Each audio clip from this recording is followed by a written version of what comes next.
Hello, പറഞ്ഞോളൂ. ആരാണ് ആ ആരാണ് വിളിക്കുന്നത്?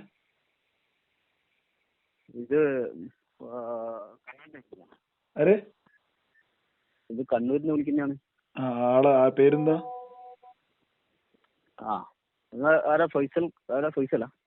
ഫൈസൽ അല്ല, ഫസലാണ്. നിങ്ങൾ ആരാണ് വിളിക്കുന്നത്? പേര് പറയൂ. സോറി, അല്ല നിങ്ങളെ പേര് പറ. എന്തായാലും നിങ്ങളെ പേരെന്താ? ഫസല? നിങ്ങൾ ആരിലേക്ക് വിളിച്ചതാ? നിങ്ങൾ ആരെ നമ്പറിലേക്കാണ് വിളിച്ചത്? ഞാൻ നിങ്ങളെ നമ്പറിൽ വിളിച്ചത്. അപ്പൊ ഫൈസല് ഓക്കെ, ഫസലായിരിക്കും അല്ലേ? പിന്നെ പേര് അറിയാതെ പിന്നെ നിങ്ങൾ എന്തിനാ നമ്പറിലേക്ക് വിളിക്കുന്നത്? നിങ്ങൾ ആരാണ് വിളിച്ചത്? ഇനി പറയൂ. അപ്പൊ ഞാൻ എല്ലാരും പറയുന്ന പോലെ പേര് മറച്ചു വെക്കുന്നില്ല. എന്റെ പേര് ഉലൈസ് എന്നാണ്. ഞാൻ കണ്ണൂരിന്നാണ് വിളിക്കുന്നത്. എവിടുന്ന്? കണ്ണൂരിന്നോ? ആ, എന്തിനാ? എന്ത് വിഷയത്തെ കുറിച്ച് സംസാരിക്കാനാണ് വിളിക്കുന്നത്? എന്ത് വിഷയത്തെ കുറിച്ച് സംസാരിക്കാനാണ് വിളിക്കുന്നത്? അത് വിഷയത്തെ കുറിച്ച് പറയുന്നതിനേക്കാളും മുന്നേ അത് പൊട്ടല്ല. എങ്ങനെ? നിങ്ങളെ സ്ഥലം എവിടെയാണെന്ന് ശരിക്കും പറയാം. നിങ്ങൾ എന്ത് വിഷയത്തെ കുറിച്ചാണ് സംസാരിക്കാനാണ് വിളിച്ചത്? പറയൂ. എനിക്ക് കുറച്ച് വിഷയങ്ങളെ കുറിച്ച് സംസാരിക്കാം. ഇല്ല, കുറച്ച് വിഷയങ്ങളൊന്നും പറ്റൂല. ഏതെങ്കിലും ഒരു വിഷയം നമ്മള് വീഡിയോ ചെയ്ത് ഏത് വിഷയാന്ന് പറയൂ. എനിക്ക് കുറച്ച് വിഷയങ്ങൾ ഇല്ല, നിങ്ങളെ കുറച്ച് വിഷയങ്ങൾ എനിക്ക് സമയമല്ല. ഞാനൊരു 5-10 മിനിറ്റ് ആണ് നിങ്ങൾക്ക് തരാൻ ഉദ്ദേശിക്കുന്നത്. അതിൽ തന്നെ നിങ്ങൾ ഞാൻ ചെയ്ത ഏത് വീഡിയോ ആയി ബന്ധപ്പെട്ടാന്ന് നിങ്ങൾ പറയണം. എന്നിട്ട് ആദ്യമായിട്ട് ഞാൻ പറയുന്നത്, ആദ്യമായിട്ട് ഞാൻ പറയുന്നത് ഏത് വിഷയത്തെ ഞാൻ മാന്യം മര്യാദയ്ക്ക് അല്ല, നിങ്ങൾ മാന്യതോ മര്യാദയോ എന്നല്ല ഞാൻ ചോദിക്കുന്നത്. നിങ്ങളെ എന്ത് വിഷയമായി ബന്ധപ്പെട്ടാ വിളിക്കുന്നത്? അതേ മുത്തൊന്ന് പറയട്ടെ. ഞാൻ പറയൂ. ആദ്യം പറയുന്നത് കേൾക്ക്. എന്ത് വിഷയാണെന്ന് പറയാം. ഞാനൊന്ന് പറയുന്നത് നിങ്ങൾ ഈ വിഷയം പറയൂ. ബാക്കി കാര്യങ്ങൾ കാര്യം ഒന്ന് പറയട്ടെ. ഞാൻ ആദ്യമായിട്ട് ഒരു ഇൻട്രൊഡക്ഷൻ ഉണ്ടാവുമല്ലോ, അത് ഞാൻ പറയട്ടെ. ഒരു ഇൻട്രൊഡക്ഷൻ വേണമെന്നില്ല. നിങ്ങൾ ഏത് വിഷയത്തെ കുറിച്ച് സംസാരിക്കാനാണ് ആദ്യം പറയും, എന്നിട്ട് ബാക്കി പറഞ്ഞാൽ മതി. ഞാൻ പറയുമ്പോ നീ എന്നെ സുഡാപ്പിയോ മറ്റേ കൊങ്കുനിയോ സൊങ്കിയോ ഒന്നും ആക്കാൻ പാടില്ല. അത് നിങ്ങളെ വ്യക്തി എന്ന നിങ്ങൾ എന്നെ വിളിച്ചിട്ട് എനിക്ക് അറിയൂല നിങ്ങൾ ആരാണെന്നോ എന്താണെന്നോ ഒന്നും തന്നെ അറിയൂല. അപ്പൊ നിങ്ങളെ സുഡാപ്പിയാക്കണോ, നിങ്ങളെ നല്ല വ്യക്തിയാക്കണോ, എന്താണെന്നെങ്കിൽ നിങ്ങൾ പറഞ്ഞല്ലോ സുഡാപ്പിയോ ഒന്നും ആക്കരുത് എന്നുള്ളത്. അപ്പൊ ഞാൻ അതിനൊരു മറുപടി പറയട്ടെ, എന്നിട്ട് പോലെ ബാക്കി നിങ്ങൾ പറയുന്നത്. അതായത് നിങ്ങളെ സുഡാപ്പിയാക്കാനോ അല്ലെങ്കിൽ നിങ്ങളെ എന്താക്കാനോ യാതൊരു തീരുമാനം എനിക്കില്ല. പക്ഷെ നിങ്ങൾ എന്ത് സ്വഭാവത്തിലാണ് വിളിക്കുന്നത് നിങ്ങളെ കോളിന് ശേഷം ഞാൻ തീരുമാനിക്കും. ഓക്കെ, മനസ്സിലായില്ലേ? അതിന്റെ ഭാഗമായിട്ടാണ് എന്റെ ചോദ്യം എന്ന് പറഞ്ഞു കഴിഞ്ഞാൽ, നിങ്ങൾ ആദ്യം അല്ലല്ല, നിങ്ങൾ വിഷയം പറഞ്ഞില്ല. നിങ്ങൾ എന്ത് വിഷയമായി ബന്ധപ്പെട്ട അല്ല, കോമൺ വിഷയമൊന്നുമല്ല. നമ്മൾ ചെയ്ത ഏത് വീഡിയോയുമായി ബന്ധപ്പെട്ട് എന്നെ വിളിക്കുന്നത്?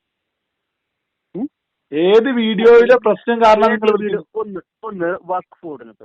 ഓക്കെ, എന്നാ പിന്നെ ഒരു കാര്യം ഒറ്റ ഏതെങ്കിലും ഒരു വിഷയം പറയണം. നിങ്ങൾ ഏതെങ്കിലും ഒരു, കാരണം എനിക്ക് ലോകത്തുള്ള എല്ലാ കാര്യങ്ങളും ചർച്ച ചെയ്യാൻ സമയമല്ല. ഏത് വീഡിയോ അല്ലടോ, ഞാനൊരു കാര്യം പറഞ്ഞത് മനസ്സിലായോ? നിങ്ങൾ എന്നെ വിളിച്ചത് ഏത് വിഷയം? വഖഫ് ബോർഡാണ്. വഖഫ് ബോർഡ് മാത്രം. കാരണം ലോകത്തുള്ള എല്ലാ അല്ല, ഞാൻ പറയുന്നത് കേൾക്ക്. അതായത് എല്ലാ വിഷയങ്ങൾക്കും ചർച്ച ചെയ്യാൻ എനിക്ക് സമയമല്ല. അപ്പൊ നിങ്ങളൊരു കാര്യം ചെയ്യുക, ഒരു വിഷയത്തിന് ഇപ്പൊ സംസാരിക്കുക, എന്നിട്ട് നാളെയോ മറ്റന്നാളോ അതിന്റെ പിറ്റേ ദിവസമോ നിങ്ങൾ വിളിക്കോ, നമുക്ക് അടുത്ത വിഷയം പറയാം. അപ്പൊ മനസ്സിലായില്ലേ? അപ്പൊ നിങ്ങൾ ഇപ്പൊ പറയുന്നത് എന്താ? വഖഫ് ബോർഡോ? വഖഫ് ബോർഡ്. ഓക്കെ.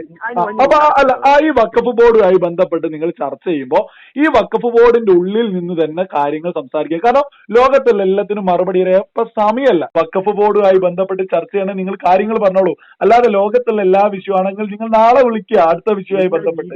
ഇന്ന് വഖഫ് ബോർഡുമായി ബന്ധപ്പെട്ട് ഓരോന്ന് ചർച്ച ചെയ്യാൻ സമയമല്ല. ഒരൊറ്റ ചർച്ച ഇന്ന്. വഖഫ് ബോർഡ് പ്രശ്നത്തിൽ നിങ്ങൾക്ക് എന്ത് പ്രശ്നമാണ്? വഖഫ് ബോർഡിൽ എന്ത് പ്രശ്നമുള്ളത്? വഖഫ് ബോർഡിൽ എന്ത് പ്രശ്നമുള്ളത്?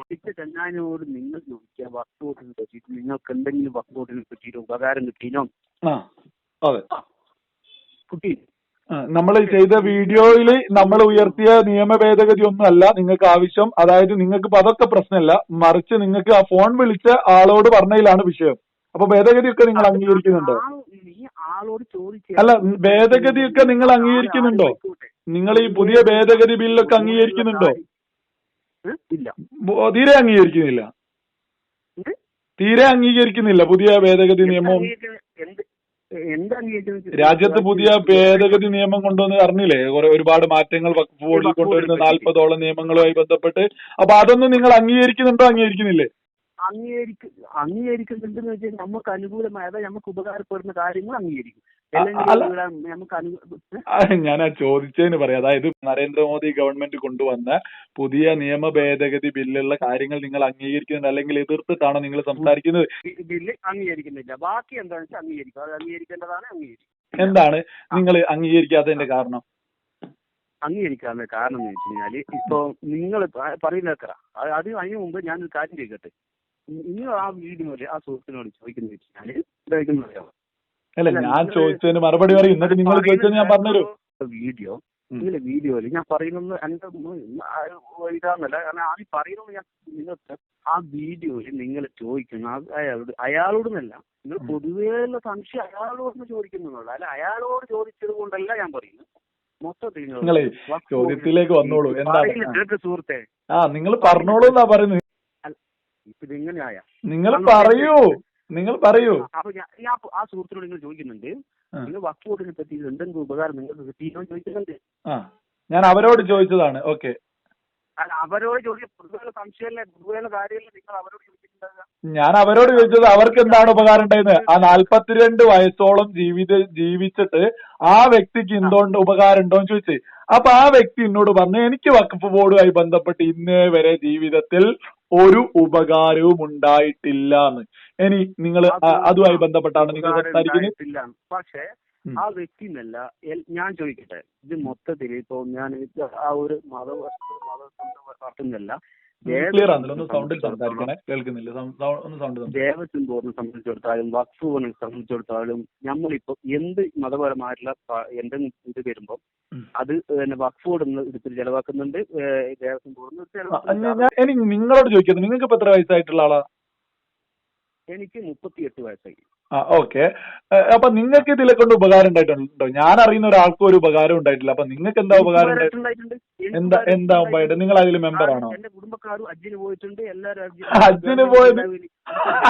അത് പറയും സബ്സിഡി വരക്കുന്നോ നിങ്ങളെ വരക്കുന്നല്ല. ഗവൺമെന്റ് സബ്സിഡി അല്ലേ അത്? ഹലോ, അത് ഗവൺമെന്റ് സബ്സിഡി അല്ലേ? എല്ലാ മുന്നേ സുഹൃത്തെ, ഗവൺമെന്റ് ആണെങ്കിൽ നമ്മളിപ്പോ കേരളത്തിനെ സംബന്ധിച്ചിടത്തോളം ഹജ്ജ് ഹൗസ് മറ്റുള്ള കാര്യങ്ങൾ അത് കേരളത്തിൽ നിങ്ങള് ഇപ്പോ നിങ്ങളോട് ഈ ഹജ്ജിന്റെ കാര്യങ്ങളൊക്കെ നിങ്ങളൊന്ന് മനസ്സിലാക്കണം. അതൊക്കെ തന്നെ സബ്സിഡിയാണ്, കൃത്യമായിട്ട് ഗവൺമെന്റിൽ നിന്ന് കിട്ടുന്നത്. ഓക്കെ, നിങ്ങൾ അതൊന്നും അറിയാതെ പറയരുത്, മനസ്സിലല്ലേ? വഖഫ് ബോർഡ് എന്ന് പറഞ്ഞാൽ നിങ്ങൾക്ക് എന്താ അറിയോ? ഈ മുസ്ലിം സ്വത്ത് വകകൾ ഉണ്ടല്ലോ, ഒരുപാട് സ്വത്തുക്കൾ ഉണ്ടല്ലോ, ഇതൊക്കെ ഉള്ളൊരു സംവിധാനാണിത്. ആ സംവിധാനത്തിൽ നിന്ന് നിങ്ങൾക്ക് എന്താണ് വ്യക്തിപരമായിട്ട് ഉപകാരം കിട്ടിയത് എന്ന് ചോദിക്കുന്നത്, അല്ലാണ്ട് സബ്സിഡി ഗവൺമെന്റിൽ നിന്ന് കിട്ടിയതല്ല. നിങ്ങൾ അതിന് ഉത്തരം പറയേണ്ടത്. നിങ്ങൾക്ക് വഖഫ് ബോർഡിൽ നിന്ന് നേരിട്ട് എന്താണ് ഉപകാരം കിട്ടിയത്? ഈ വഖഫ് ബോർഡില്ലേ, നിങ്ങൾ കേട്ടില്ലേ ഈ വിഷയമുള്ള വഖഫ് ബോർഡ്? ഈ വഖഫ് ബോർഡിൽ നിന്ന് താങ്കൾക്ക് എന്താണ് നേരിട്ട് ഉപകാരം കിട്ടിയത്? ഹജ്ജ് സബ്സിഡി എന്ന് പറഞ്ഞു വരരുത്, അത് ഗവൺമെന്റ് സബ്സിഡിയാണ്. നിങ്ങൾക്ക് വഖഫ് ബോർഡിന് നേരിട്ട് എന്താണ് വഖഫ് ബോർഡിന് നേരിട്ട് കിട്ടിയ ഉപകാരം എന്താ? നിങ്ങൾ ഉദ്ദേശിച്ച വഖഫ് ബോർഡ് എങ്ങനെയാ അതിന് പറഞ്ഞു? എനിക്കൊരു ഉദ്ദേശമില്ല. ഈ രാജ്യത്തെ പുതിയ ബില്ലൊക്കെ അംഗീകരിക്കുന്ന എനിക്കൊന്നും കിട്ടിയില്ല. ഞാൻ സാധാരണ ഒരു മുസ്ലിം കുടുംബത്തിൽ ജനിച്ചിട്ടില്ല. സാധാരണ ഹലോ, ഞാൻ പറയട്ടെ, നിങ്ങൾ എന്നോട് ചോദിക്കല്ലോ, നിങ്ങൾ എന്തെങ്കിലും പറയാന്നല്ലേ. ഞാനൊരു സാധാരണ മുസ്ലിം കുടുംബത്തിൽ ജനിച്ചിട്ടുള്ള ഒരു വ്യക്തിയാ. എനിക്ക് ഈ വഖഫ് ബോർഡുമായി ബന്ധപ്പെട്ടൊന്നും ജീവിതത്തിൽ ഇന്നേ വരെ ഒരു ഉപകാരം ഉണ്ടായിട്ടില്ല. അപ്പൊ ഞാനൊന്നും അറിയാത്ത എന്തെങ്കിലും ഉപകാരം നിങ്ങൾക്കൊക്കെ കിട്ടുന്നുണ്ടോ എന്നുള്ളത് അറിയാൻ കൂടി വേണ്ടിയിട്ടാണ് എന്നെ വിളിക്കുന്ന ഓരോ ആളുകളോടും എന്തെങ്കിലും ഉപകാരം കിട്ടുന്നുണ്ടോ എന്ന് ഞാൻ ചോദിക്കുന്നത്. നിങ്ങൾ അതിനൊരു ഉത്തരം പറഞ്ഞേരി. ഈ വഖഫ് ബോർഡുമായി ബന്ധപ്പെട്ട് നിങ്ങൾക്ക് എന്തെങ്കിലും ഉപകാരം കിട്ടിയിട്ടുണ്ടോ? ഞാൻ പറയുന്നറിയാം. ഇപ്പൊ ഞാൻ ചോദിക്കട്ടെ, ഞാൻ ചോദിച്ചതിനൊന്നും ഒരു ഉത്തരം പറഞ്ഞിട്ട് പോരാ അടുത്ത ചോദ്യം. അല്ല, അതിനു മുമ്പേ ഞാൻ അല്ലല്ല, അങ്ങനല്ലല്ലോ. ഞാൻ ചോദിച്ചല്ലോ നിങ്ങളോട് ചോദ്യം, നിങ്ങൾ അതിന് ഉത്തരം പറയോ? നിങ്ങൾ ഉണ്ട് ഇല്ലെങ്കിൽ ഇല്ലാന്ന് പറഞ്ഞോടെ, അതെന്താ പ്രശ്നം? അതല്ല സുഹൃത്തെ, എനിക്ക് വഖഫ് ബോർഡിനെ പറ്റി കുറെ ഉപകാരം കിട്ടിയിട്ടുണ്ട്. എന്താണ് ഉപകാരം? പറയുന്നത് അതെല്ലാം അറിയൂല. അല്ല, ഞാൻ ചോദിക്കട്ടെ, അതിന് മുമ്പ് നിങ്ങളാണ് ചോദിക്കാം. നമുക്ക് നിങ്ങൾക്ക് ചോദിച്ച ചോദ്യത്തിന് ഞാൻ പറഞ്ഞു. അല്ലല്ലല്ല, അതെന്താന്ന് അറിയണ്ടേ? അതൊരു സാമാന്യ ബോധല്ലേ? ചോദ്യമല്ലേ? അത് രണ്ടാമത്തെ ചോദ്യം. അല്ല നിങ്ങള് വല്ലാത്ത ചോദ്യോത്തരം നിങ്ങള് അപ്പോ അല്ല ഞാനൊരു കാര്യം നിങ്ങൾ പറഞ്ഞുതരാം. നിങ്ങളൊക്കെ ഇപ്പൊ എന്തിനാ വക്കപ്പ് ബോർഡില് വക്കപ്പ് അല്ല ഒരു ഉപകാരം കിട്ടിയിരിക്കുന്നോ പിന്നെ ആ ഉപകാരം എന്താന്ന് പറയുന്നത് എന്താ പ്രശ്നം ഉണ്ടോ? അതൊന്ന് പറയടോ, നമുക്ക് അങ്ങോട്ടും ഇങ്ങോട്ടും അല്ലേ. ഞാനും അത് ആ ഉപകാരം കിട്ടുമോ നോക്കൂടെ? അല്ലേ എനിക്കും ആ ഉപകാരം കിട്ടുമോ നോക്കൂടെ? അതെന്താ നിങ്ങൾക്ക് മറ്റുള്ളവർക്കൊന്നും കിട്ടരുതെന്നാണോ ആഗ്രഹം? നിങ്ങൾക്ക് ഈ വഖഫ് ബോർഡിൽ നിന്ന് കിട്ടിയ അതേ ഉപകാരം എനിക്കും ഞാനുമായി ബന്ധപ്പെട്ടുള്ള ആളുകൾക്കൊക്കെ കിട്ടട്ടെ എന്ന് കരുതിയിട്ടാണ് നിങ്ങൾക്ക് കിട്ടിയ വകുപ്പ് എന്ന് പറഞ്ഞരി. അപ്പൊ ഞാൻ ചോദിക്കട്ടെ, നിങ്ങൾ വഖഫ് ബോർഡ് എന്ന് പറയുന്നത് കുറെ വീഡിയോ വഖഫ് ബോർഡിനെ പറ്റി നിങ്ങൾ ചെയ്തിട്ടുണ്ട്. നിങ്ങൾക്ക് ആദ്യത്തെ ഉത്തരല്ലേ ഞാൻ ഈ ചോദിച്ചതിനൊന്നും ഉത്തരല്ലെങ്കിൽ അടുത്ത ചോദ്യം ചോദിച്ചോളൂ. ഓക്കെ, ചോദ്യത്തിന് ഉത്തരമുണ്ട്. എന്നാ പറയൂ, നിങ്ങൾക്ക് എന്ത് ഉപകാരം കിട്ടി? എന്നാ ഉപകാരം കിട്ടി പറഞ്ഞത്? ഞങ്ങൾക്കും അതൊക്കെ ഒന്ന് അപ്ലൈ ചെയ്ത് കിട്ടുമോ നോക്കാൻ വേണ്ടിട്ട്. എന്റെ മഹല്ലുപരമായിട്ടുള്ള കാര്യങ്ങൾ എനിക്ക് മഹല്ല് കമ്മിറ്റി ഒന്നായിട്ട് ഒരു ബന്ധുവില്ല താങ്കൾക്ക്? ഒരു ബന്ധുവില്ല നിങ്ങൾക്ക് മഹല്ല് കമ്മിറ്റി? ഈ മഹല്ല് കമ്മിറ്റി ഈ നിങ്ങൾക്ക് എന്ത് കിട്ടിയെന്നാ പറയുന്നത്? മഹല്ല് കമ്മിറ്റികൾ കമ്മിറ്റിയായിട്ട് ബന്ധപ്പെട്ട കാര്യങ്ങള് ആ സ്ഥലവുമായി ബന്ധപ്പെട്ടുള്ള കാര്യങ്ങളാ ചെയ്യാറുള്ളത്. വഖഫ് ബോർഡുമായി ബന്ധപ്പെട്ടൊന്നും ചെയ്യാറൊന്നുമില്ല. നമ്മൾ ഈ മഹല്ല് കമ്മിറ്റി ഇതൊക്കെ അറിയുന്ന ആളുകൾ തന്നെ. നിങ്ങൾ ആരെയോ അല്ല വിളിച്ചത്, ഈ കാര്യങ്ങളൊക്കെ വ്യക്തമായിട്ട് അറിയുന്ന ഒരാളാണ് വിളിച്ചുള്ള ബോധത്തിൽ സംസാരിക്കണം. ഓക്കെ, നിങ്ങൾ മഹല്ല് കമ്മിറ്റിയിൽ നിങ്ങൾക്ക് എന്താണ്, വഖഫ് ബോർഡിൽ എന്താണ്? നിങ്ങൾ അപ്പൊ നിങ്ങൾക്ക് അതിനൊന്നും ഉത്തരല്ല. അപ്പൊ നിങ്ങൾ അടുത്ത ചോദ്യം ചോദിച്ചോളൂ. എന്നാ ഉത്തരം പറയും. വഖഫ് ബോർഡിൽ എന്താണ്? വഖഫ് ബോർഡിൽ എന്താണ്? ഞാനൊരു ഉദ്ദേശവുമില്ല. നിങ്ങളല്ലേ വഖഫ് ബോർഡുമായി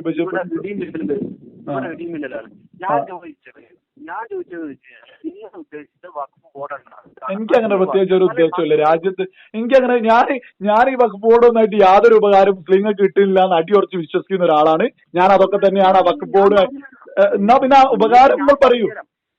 ഉപകാരം കുറെ പറയൂ, ആ എണ്ണം എണ്ണി പറയൂ.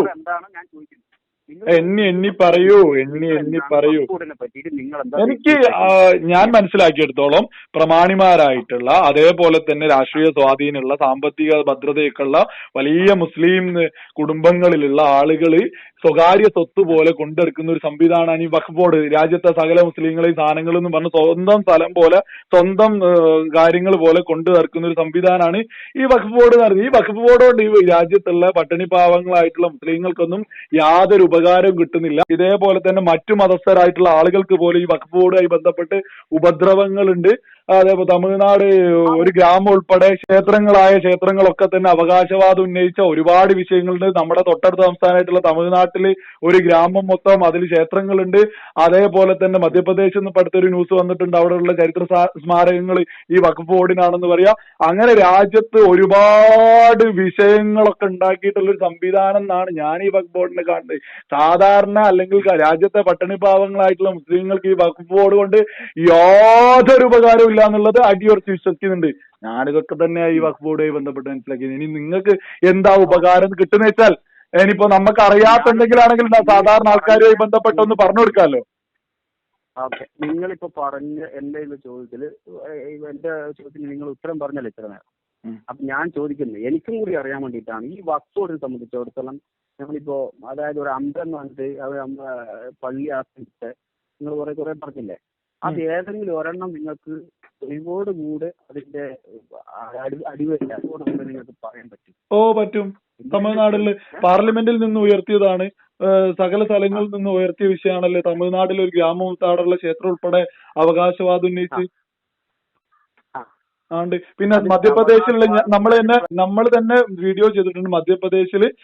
മധ്യപ്രദേശ് വഖഫ് ബോർഡ് ചരിത്ര സ്മാരകങ്ങൾ അവകാശവാദം ഉന്നയിച്ചിട്ട് ഹൈക്കോടതി ജഡ്ജ് ഈ പറയുന്ന ആളുകൾക്ക് മറുപടി കൊടുക്കുന്നുണ്ട്. നിങ്ങൾ ഈ രാജ്യത്തുള്ള സകല സ്ഥലത്തിന് അവകാശവാദം ഉന്നയിക്കുമെന്ന് മധ്യപ്രദേശ് ഹൈക്കോടതി ജഡ്ജി ചോദിക്കുന്നതിന്റെ നാഷണൽ മീഡിയാസിന്റെ ന്യൂസ് ഉൾപ്പെടെ നമ്മൾ വീഡിയോ ചെയ്തിരിക്കുന്നത്. ഇതിലപ്പുറം എന്ത് തെളിവാണ് വഖഫ് ബോർഡ് ചെയ്തതിനെ കുറിച്ച് നിങ്ങൾക്ക് അറിയേണ്ടി? നിങ്ങൾ ചെയ്ത വീഡിയോയിലെ തെളിവല്ലേ? ഞങ്ങൾ ചെയ്തല്ല. ഇന്ത്യ ടുഡേ ഈ പറയുന്ന എല്ലാ ഞാൻ അന്ന് കൊടുത്ത ന്യൂസ് ഏതാണ്? National news medias. പിന്നെ ഹൈക്കോടതി ജഡ്ജിൻ്റെതും നിങ്ങളതും ഒന്നല്ല, രാജ്യത്തെ സംവിധാനല്ലേ. ഹൈക്കോടതി ജഡ്ജിനെ നിങ്ങൾ വിശ്വസിക്കുന്നുണ്ടോ? മധ്യപ്രദേശ് ഹൈക്കോടതി ജഡ്ജിനെ നിങ്ങൾ വിശ്വസിക്കുന്നുണ്ടോ? ഹൈക്കോടതി സംവിധാനത്തിനെ നിങ്ങൾ വിശ്വസിക്കുന്നുണ്ടോ? ഹൈക്കോടതി സംവിധാനത്തിൽ ജഡ്ജിനെ വിശ്വസിക്കുന്നുണ്ട്. അപ്പൊ ഹൈക്കോടതി ജഡ്ജി ഈ വഖഫ് മധ്യപ്രദേശ് വഖഫ് ബോർഡിനോട് ചോദിച്ച ചോദ്യങ്ങൾ പ്രസക്തി ഇല്ല എന്നാണ് നിങ്ങൾ വിചാരിക്കുന്നത്? ചില കാര്യത്തിൽ പ്രസക്തി ഇല്ല. കാരണം ഞങ്ങൾ തെളിവുകളോട് കൂടെ അതെങ്ങനാ സുഹൃത്തെ?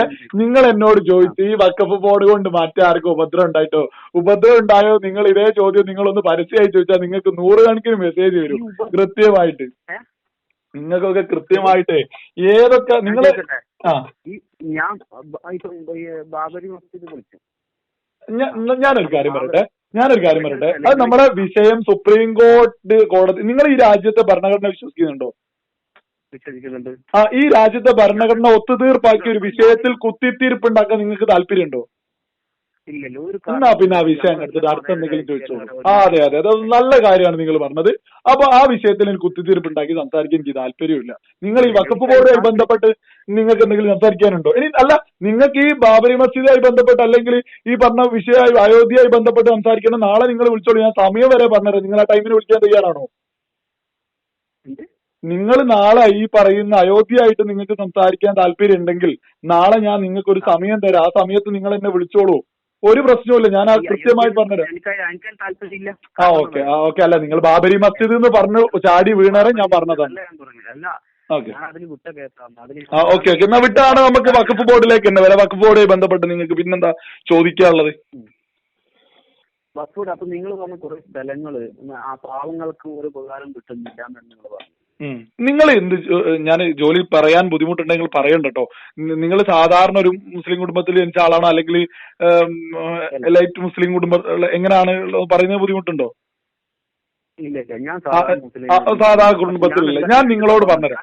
ഞാൻ നിങ്ങളോട് ഓക്കെ നിഷ്പക്ഷമായിട്ട് ചിന്തിക്കുന്നവനാണ്. കാരണം എനിക്ക് ഒരു പാർട്ടിയോ എനിക്കൊരു എന്റെ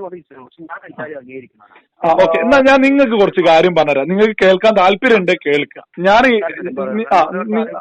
ഓക്കെ അതായത് ഞാൻ ഈ വഖഫ് ബോർഡ് സംവിധാനങ്ങളൊക്കെ എന്ന് പറയുന്നത് കൃത്യമായിട്ട് ഇവിടെയുള്ള വലിയ സാമ്പത്തിക ശേഷിയുള്ള മുസ്ലിം നേതാക്കന്മാര്, ഈ രാഷ്ട്രീയ സ്വാധീനമുള്ള ആളുകളൊക്കെ തന്നെയാണ് ഇതിന്റെ ചെയർമാന് ബോർഡ് മെമ്പർമാരൊക്കെ ആയിട്ട് വരിക. ഇതിന് നിങ്ങൾക്ക് എതിർപ്പൊന്നുമില്ലല്ലോ? അപ്പൊ ഞാനോ നിങ്ങളോ അല്ലെങ്കിൽ നമ്മുടെ അങ്ങാടിയിലുള്ള ആരെങ്കിലും ഒന്നും പിടിച്ചിട്ട് അതിന്റെ ചെയർമാനും ബോർഡ് മെമ്പറൊന്നും ആക്കൂലല്ലോ? ഉറപ്പല്ലേ? അല്ലെ മൈൽ കമ്മിറ്റിയുള്ള ഏതെങ്കിലും ഒരു കാര്യം പിടിച്ചു അതൊന്നും ആക്കൂലല്ലോ? അതൊരു ഉറപ്പുള്ള കാര്യമല്ലേ? അപ്പൊ ഈ ഒരു എങ്ങനെ കേൾക്കില്ല. ഒരു രാഷ്ട്രീയക്കാരന് വലിയ സ്വാധീനമുള്ള ആൾക്കാരുടെ ചെയർമാനും മെമ്പർമാരൊക്കെ ആവാൻ പറ്റുമോ? ഇവര് സ്വകാര്യ സ്വത്തുക്കള് ഇവർക്ക് സ്വകാര്യ ഞാനൊന്ന് പറയട്ടെ ഈ സ്വകാര്യ സ്വത്തുക്കളെ പോലെ, അതായത് സ്വന്തം തിരിമറികളും തട്ടിപ്പുകളും നടത്തി മുന്നോട്ട് പോവാണ്. മനസ്സിലായോ? ഈ തട്ടിപ്പുകളും നടത്തി മുന്നോട്ട് പോകുന്ന ഒരു സിസ്റ്റത്തിലേക്ക് കൃത്യമായിട്ട് നിയമ ഭേദഗതിയാണ് കൊണ്ടുവന്നിട്ടുള്ളത്. അതിലും നിങ്ങൾ മനസ്സിലാക്കണം, ഈ പറയുന്ന നരേന്ദ്രമോദി സർക്കാർ പറയുന്നത് അവരെ പാർട്ടി ഓഫീസിലേക്കോ അവരെ വീട്ടിലേക്കോ കൊണ്ടുപോകുന്നല്ല പറയുന്നത്, ഗവൺമെന്റിലേക്ക് രേഖകളില്ലാത്ത സ്ഥലങ്ങൾ കൊണ്ടുപോകുന്ന പറയുന്നത്. അത് ഇനി പറയുന്നതൊക്കെ ഈ രാജ്യത്തെ എല്ലാ കാലത്തും ഗവൺമെന്റിലേക്ക് പോകുന്ന പറയുന്നത്. അതിന് നിങ്ങൾക്കും ഞാനും ഇവിടുന്ന് അടി കൂടിയിട്ടെന്തോ കാര്യമുണ്ടോ? പിന്നെ ഇനി പറഞ്ഞുതരാം ഇനി ഒരു കാര്യം കൂടി മൊത്തമില്ല. ഇപ്പൊ നിങ്ങൾ എന്നോട് ചോദിച്ചു ഇവരെ കൊണ്ട് എന്തെങ്കിലും ബുദ്ധിമുട്ടുണ്ടോ എന്നുള്ളത്. തമിഴ്നാട്ടിലൊക്കെ ഒരു ഗ്രാമം മുഴുവൻ പാർലമെന്റിൽ വെച്ച് നിങ്ങളൊന്ന് ജസ്റ്റ് ഗൂഗിൾ ചെയ്ത് വെച്ചാൽ മതി. അതേപോലെ ഒരുപാട് കാര്യങ്ങൾക്ക് ഇവര് അവകാശവാദം ഉന്നയിച്ചിട്ടുണ്ട് പല സ്ഥലങ്ങളിലും. ഈ അവകാശവാദം ഉന്നയിക്കുക വെച്ചാൽ മറ്റുള്ളവരെ മാതിരി അല്ല ഇവര്. ഈ വഖഫ് ബോർഡിന് പ്രത്യേക കുറച്ച് അധികാരങ്ങളുണ്ട്. ഇവര് അവകാശവാദം ഉന്നയിച്ചാൽ, അതായത് ആരാണോ ആ സ്ഥലത്തിനുടമ അവരാണ് തെളിയിക്കേണ്ടത് സകല രേഖയായിട്ട്. ഈ അവകാശവാദം ഉന്നയിക്കുന്നവർക്ക് അവർക്ക് ഏതെങ്കിലും ഒരു പേപ്പർ കുറവാണ് ഇവർക്ക് കൊണ്ടുപോകാം ഈ സ്ഥലമൊക്കെ. അങ്ങനെ ഒരുപാട് ബുദ്ധിമുട്ടുകൾ ഈ വഖഫ് ബോർഡുമായി ബന്ധപ്പെട്ടുണ്ടായിട്ട് പുതിയ നിയമം കൊണ്ടുവന്നാണ്. ഈ വഖഫ് ബോർഡിൽ ഒരു സ്വത്തും ഒരു പാർട്ടി ഓഫീസിലേക്ക് പോകുന്നല്ല പറഞ്ഞത്, രേഖകളില്ലെങ്കിൽ ഗവൺമെന്റിലേക്ക് പോകുന്നാണ് പറഞ്ഞത്. മനസ്സിലായില്ലേ? രേഖകളിലേക്ക് ഇതാണ് വന്നിട്ടുള്ളത്. പിന്നെ വഖഫ് ബോർഡ് എന്നാണ് വേറൊരു കാര്യം കൂടി. തെളിവാണല്ലോ നമുക്ക്. അതെ, രേഖകൾ. ഇനി വേറെ ഒന്നും കൂടി. പിന്നെ അവിടെ സുപ്രീം കോടതിയിലൊക്കെ കൃത്യമായിട്ട് വാദങ്ങൾ നടക്കും. എന്തെങ്കിലും പ്രശ്നം ഉണ്ടെങ്കിൽ തന്നെ സുപ്രീം കോടതി കാര്യങ്ങൾ പറയൂലേ, അതൊക്കെ അറിയുന്ന കാര്യങ്ങളല്ലേ. പിന്നെ രണ്ടാമത്, ഈ വഖഫ് ബോർഡ് എന്ന് പറയുന്ന ആരാധനയുമായി ബന്ധപ്പെട്ട ഒരു സംവിധാനമല്ല. ഇത് ശരിക്കും മുസ്ലിം സമ്പത്തും സ്വത്തും ഒക്കെ ആയി ബന്ധപ്പെട്ട് കൊണ്ട് നടക്കുന്ന ഒരു ബോർഡ് സംവിധാനമാണ് അത്. മനസ്സിലായില്ലേ? ഇതിനെ കൊണ്ടൊന്നും സാധാരണ മുസ്ലിമിന് യാതൊരു ഉപദ്രവവും ഇല്ല. പിന്നെന്തിനാണ് ഒരുപാട് ആളുകൾ വിളിച്ച് കുരു പൊട്ടുന്നത് എനിക്ക് പോലും ഓർമ്മയില്ല. നിങ്ങൾ അങ്ങനെ പറഞ്ഞതല്ല പറയുന്നത്. ഇല്ല, എന്താണെന്നറിയോ, ഇപ്പൊ ഞാൻ എന്താ പറയുന്നത്, എന്നെ സംബന്ധിച്ചിടത്തോളം ഞാൻ പറഞ്ഞു, നമ്മളിപ്പോ മറ്റുള്ള മതത്തിൽ നിന്ന് മറ്റുള്ള രാഷ്ട്രീയത്തിൽ നിന്നോ ഈ വഖഫിനെ സംബന്ധിച്ചിടത്തോളം പുറത്തുനിന്ന് പറഞ്ഞാൽ അവർക്ക് ഇപ്പൊ നിയമത്തിൽ പറഞ്ഞാൽ ഇപ്പൊ നമ്മളെ മതപരമായിട്ടുള്ള കാര്യങ്ങൾ പുറത്തുള്ള മതക്കാർക്ക് അറിയില്ല. അപ്പൊ അത് അങ്ങനെ കൊണ്ട് തന്നെ അവർക്ക് ഇത് ക്യാച്ച് ചെയ്യാൻ ബുദ്ധിമുട്ടായിരിക്കും. അല്ല, ഇതില് ഒരു വിഷയം കൂടി ഉണ്ട്, നിങ്ങളൊക്കെ മനസ്സിലായിട്ട്. ഇപ്പൊ മുസ്ലിം ലീഗ് അവരുടെ രാഷ്ട്രീയം ഉയർത്തും. കാരണം ഇവിടെയുള്ള സാധാരണ മുസ്ലിങ്ങളെ ഭയപ്പെടുത്തുക, എന്നിട്ട് അവർക്ക് അനുകൂലാക്കുക എന്നല്ലാതെ അവരെന്താണ് ഇവിടെ ഒരു പ്രത്യേകിച്ച് ഒരു വികസനമൊക്കെ ചെയ്തിട്ടുള്ള ഒന്നും ചെയ്തിട്ടൊന്നുമില്ലല്ലോ. ഇവരിതുപോലെയുള്ള വിഷയങ്ങൾ ഉയർത്തുക, നിരന്തരം ജയിക്കുക, ജനപ്രതിനിധി ലക്ഷ്യം. അപ്പൊ ഇത്തരം ആളുകളൊക്കെ നാളുകളിലും ഇതുപോലെയുള്ള വിഷയങ്ങൾ ഉയർത്തുമ്പോ ആ വിഷയത്തെ കുറിച്ചൊന്ന് പഠിക്കാൻ ശ്രമിച്ചാൽ തന്നെ ഇപ്പൊ നിങ്ങൾക്ക് ഒരിക്കലും ഈ വഖഫ് ബോർഡുമായി ബന്ധപ്പെട്ട ഒരു വിഷയം നേരിട്ട് നിങ്ങൾക്കോ നിങ്ങളെ കുടുംബത്തിനോ വരൂല. പക്ഷെ ലീഗിന്റെ ആളുകളെ പ്രസംഗം അല്ലെങ്കിൽ മറ്റ് രാഷ്ട്രീയ പാർട്ടികളുടെ പ്രസംഗം കേട്ടാൽ ഇവിടുന്ന് ഓടേണ്ടി വരും എന്നുള്ളൊരു തോന്നൽ ഒരു സാധാരണക്കാർക്ക് ഉണ്ടാവും. അത് എന്റെ അഭിപ്രായം എന്ന് പറയാം. അപ്പൊ അങ്ങനെ വരുമ്പോഴാണ് ഗവൺമെന്റ് എന്താക്കണമെന്ന് വെച്ചാൽ അതിന് തക്കതായ അന്വേഷണം പുറപ്പെടുവിക്കണം. അത് കുറച്ച് വിജിലൻസിനെ അന്വേഷിക്കുക. അപ്പൊ എന്നിട്ട് കാരണം സത്യാവസ്ഥ അറിയല്ലോ. അപ്പൊ അത് ഗവൺമെന്റ് ഒരു ഫാൾട്ട് പറ്റി. അപ്പൊ അത് കണ്ടുപിടിക്കും. ഗവൺമെന്റ് ഇതൊക്കെ ആയി ബന്ധപ്പെട്ട് കൃത്യമായ പഠനങ്ങൾ നടത്താത്തൊരു, അത് നമ്മുടെ ഭരണഘടനയെ കുറിച്ച് നിങ്ങൾക്ക് കൂടുതൽ അറിയാത്തതുകൊണ്ടായിരിക്കാം ഈ ഒരു ഭേദഗതി നിയമം കൊണ്ടുവരും. എല്ലാ കാര്യങ്ങൾക്കും ഒരുപാട് പഠനങ്ങളും ഒരുപാട് കാര്യങ്ങളും ഒരുപാട് നിയമങ്ങളും തന്നെ ഉണ്ട്. ഇപ്പൊ ഇവര് തന്നെ പറഞ്ഞു, നിങ്ങൾ ശ്രദ്ധിച്ചിട്ടുണ്ടോ, ഭരണഘടനയെ അട്ടിമറിക്കുക. നമ്മുടെ ഭരണഘടനയിൽ ഉള്ളതാണ് ഈ ഭരണഘടന ഭേദഗതി ചെയ്യാന്നുള്ളത്. അപ്പൊ പിന്നെ എങ്ങനെയാ അട്ടിമറിയാവുന്നത്? അത് ശരിയാണോ പറയുന്നത്?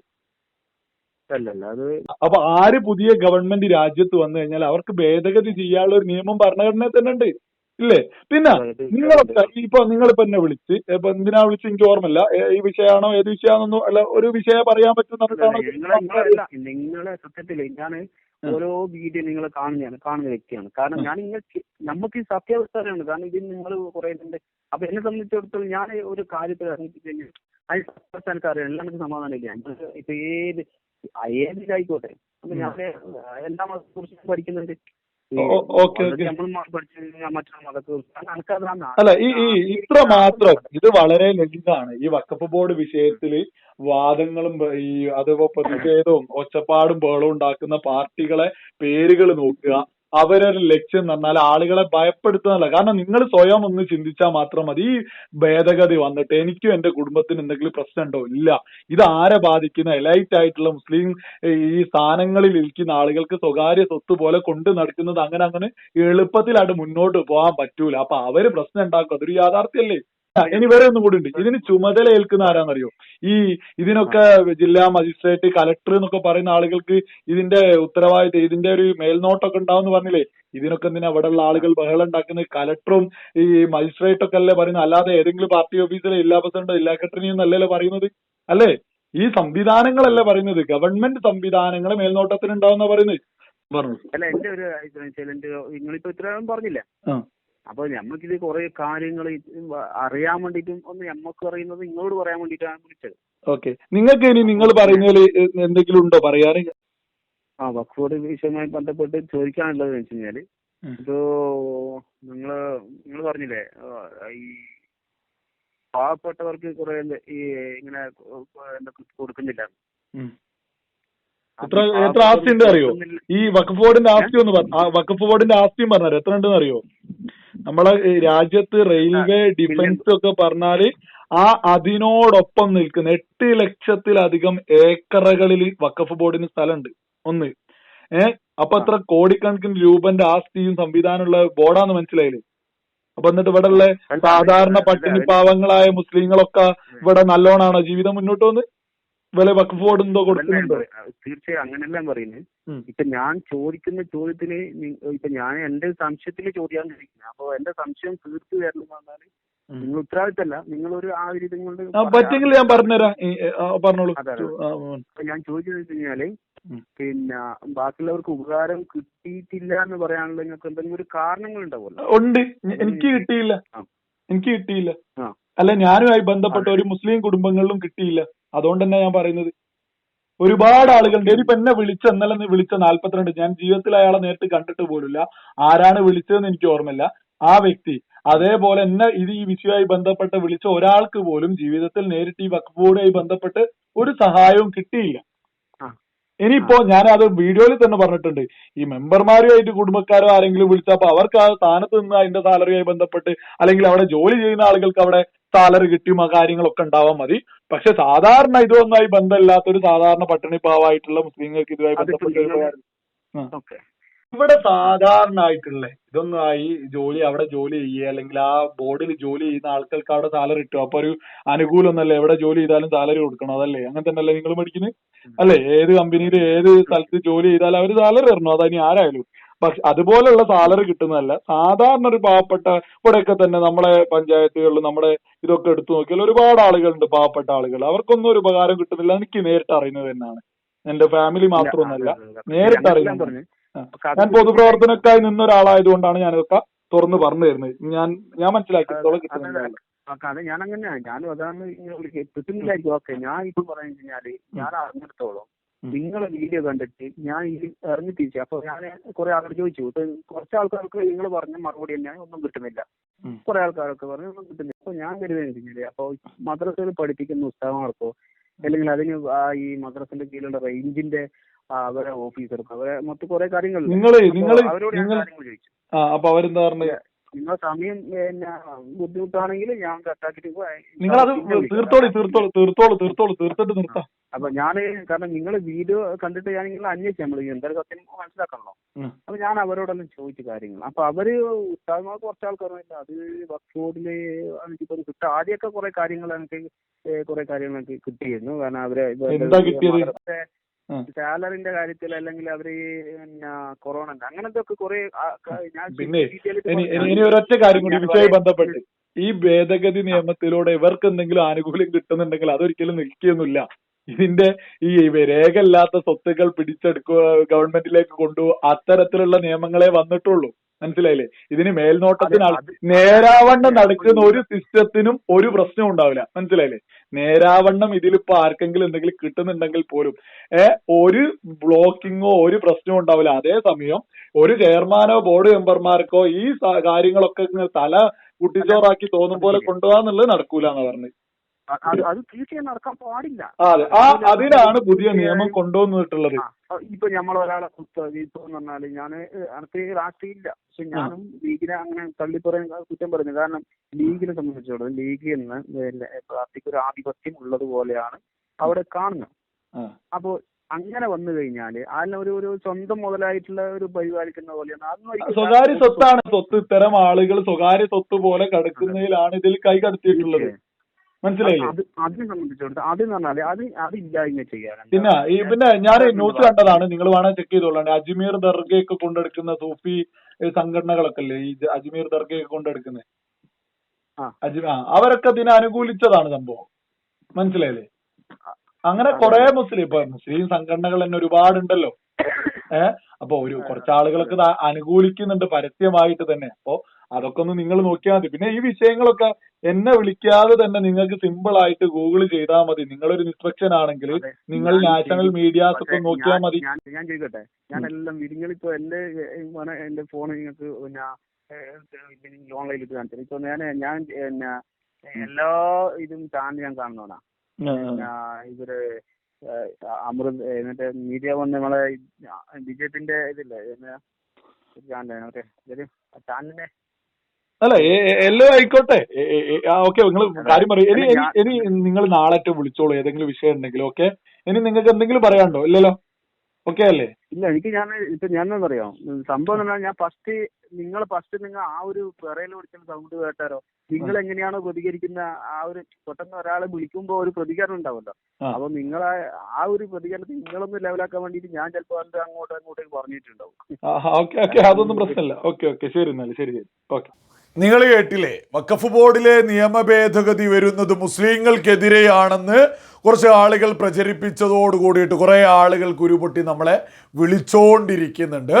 അത്തരത്തിൽ വിളിക്കുന്ന ഒരാൾക്ക് പോലും ജീവിതത്തിൽ ഇന്നേ വരെയായിട്ട് ഈ വഖഫ് ബോർഡുമായി ബന്ധപ്പെട്ട് യാതൊരു ഉപകാരവും കിട്ടിയിട്ടില്ല. നിങ്ങൾ കേട്ടില്ല, സാധാരണ ഒരു കുടുംബത്തിലെ മുസ്ലിം കുടുംബത്തിലുള്ളൊരു വ്യക്തി എന്നെ വിളിച്ചിട്ടുള്ളത്. ആ വ്യക്തിക്കും ഇന്നേ വരെ ഈ പറയുന്ന വഖഫ് ബോർഡുമായി ബന്ധപ്പെട്ട് യാതൊരു ഉപകാരവും കിട്ടിയിട്ടില്ല. പിന്നെ ഇത്തരം സാധാരണ മുസ്ലിങ്ങൾ എന്തിനാണ് വഖഫ് ബോർഡ് വിഷയത്തിൽ വലിയ ആവേശത്തിൽ, അല്ലെങ്കിൽ അത് മുസ്ലിങ്ങൾക്കെതിരെയാണെന്ന് നിരന്തരം വിളിച്ചു പറയുന്നത്? പിന്നെ ഇതൊക്കെ മുസ്ലിങ്ങൾക്കെതിരെയാണെന്ന് പറഞ്ഞ് സാധാരണ മുസ്ലിങ്ങളെ ഭയപ്പെടുത്തുന്ന മുസ്ലിം നേതാക്കന്മാരുണ്ടല്ലോ, ഈ മുസ്ലിം നേതാക്കന്മാരാണെന്ന് സ്വയം വിശേഷിപ്പിക്കുന്ന ആളുകൾ, അതേപോലെ തന്നെ മുസ്ലിം ലീഗ് നേതാക്കന്മാർ, കോൺഗ്രസ് നേതാക്കന്മാരൊക്കെ, അവരൊക്കെ തന്നെ രാഷ്ട്രീയ ലാഭത്തിന് വേണ്ടിയിട്ട്, അതേപോലെ തന്നെ അവരുമായി ബന്ധപ്പെട്ട ആളുകളാണ് ഈ വഖഫ് ബോർഡ് ചെയർമാൻ, ബോർഡ് അംഗങ്ങളൊക്കെ. ഇതിൻ്റെ ചെയർമാനും ബോർഡ് അംഗങ്ങളൊക്കെ തന്നെ സ്വകാര്യ സ്വത്ത് പോലെ രാജ്യത്തെ സകല മുസ്ലിങ്ങളുടെയും സ്വത്തുക്കൾ കൊണ്ട് മുന്നോട്ട് പോവുക. അതായത് 8 ലക്ഷത്തിലധികം ഏക്കറുകളിലൊക്കെയാണ് ഈ സ്വത്തൊക്കെ കിടക്കുന്നത് ഈ വഖഫ് ബോർഡുമായി ബന്ധപ്പെട്ടുള്ളത്. ഇനി അതൊന്നും മുന്നോട്ട് ഒരു സ്വകാര്യ സ്വത്ത് പോലെ ഇതുപോലെയുള്ള നേതാക്കന്മാർക്ക് കൊണ്ടു നടക്കാൻ സാധിക്കില്ല എന്നുള്ളൊരു നിയമ ഭേദഗതി വരുമ്പോൾ സാധാരണക്കാരായിട്ടുള്ള സകല ആളുകളും കൈയടിച്ച് സ്വീകരിക്കുകയാണ് വേണ്ടത്. അതേപോലെ തന്നെ രേഖകളില്ലാത്തത് ഗവൺമെന്റിലേക്ക് പിടിച്ചെടുക്കുമെന്നും, അതേപോലെ തന്നെ ഇത്രയും കാലം തോന്നിയതിനൊക്കെ തന്നെ അവകാശവാദം ഉന്നയിക്കാനുള്ളൊരു അവകാശം ഇനി മുന്നോട്ട് ഇല്ല എന്നൊക്കെ ഒരു നിയമ ഭേദഗതി വരുന്നതിൽ ആർക്കെന്ത് പ്രശ്നമാണ് ഇവിടെയുള്ളത്? ഈ വഖഫ് ബോർഡുമായി ബന്ധപ്പെട്ട് ഈ ഒരു നിയമ ഭേദഗതിയിൽ എന്തെങ്കിലും പ്രശ്നം ആർക്കെങ്കിലും സംഭവിക്കുന്നുണ്ട് എങ്കിൽ ഇതൊക്കെയായി ബന്ധപ്പെട്ട് തട്ടിപ്പും വെട്ടിപ്പും നടത്തി സുഖിച്ച് ജീവിക്കുന്നവർക്ക് മാത്രമാണെന്ന് സകല ആളുകളും തിരിച്ചറിയുക.